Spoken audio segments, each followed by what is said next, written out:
Dynamic cities is one of the features that we get a lot of questions about because it's one of the most powerful features in our system. So dynamic cities will allow you to create essentially individual pages for each city or each area that you cover. So what I'm going to show you here is that I've got my default city set as White Rock Lake. I've got Dallas, Addison, and Carrollton that I've set up, and each of those has separate background photos. So what I want to show you how to do this is I'm going to come over to whiterocklakehomes.net/Carrollton. You see that /Carrollton? That's for the dynamic city. That will automatically put Carrollton in the text, and if I have Carrollton set up as a dynamic city, which I do, it will also use the custom background photo that I've uploaded for that dynamic city. So you can see how simple this is as far as just going Addison, and it automatically changes the background photo. What's your Addison home worth? So like I said, it gives you virtually unlimited number of pages based on the number of cities that you want to add in there.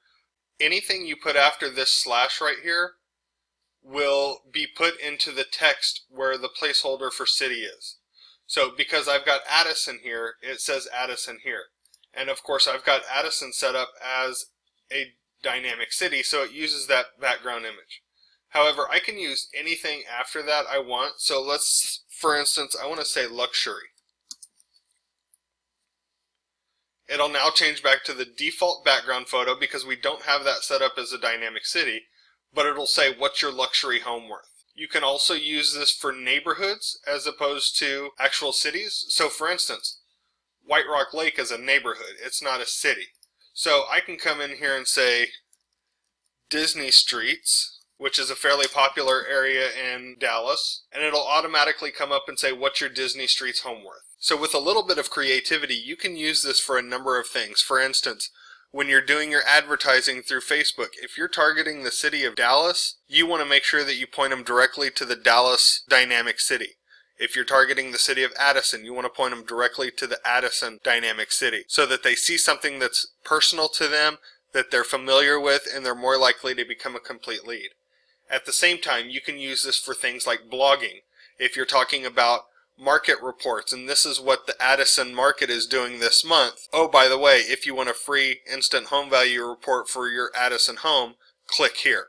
And that click here takes them directly to the Addison page. You can do the same thing when you're doing postcards.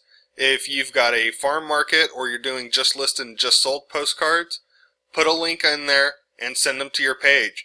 Utilize every resource that you can to generate more leads, but also keep it personalized to the lead because it's much more likely that they're going to complete the form. Dynamic cities is a very powerful option that we give you, and we hope that you'll take advantage of it.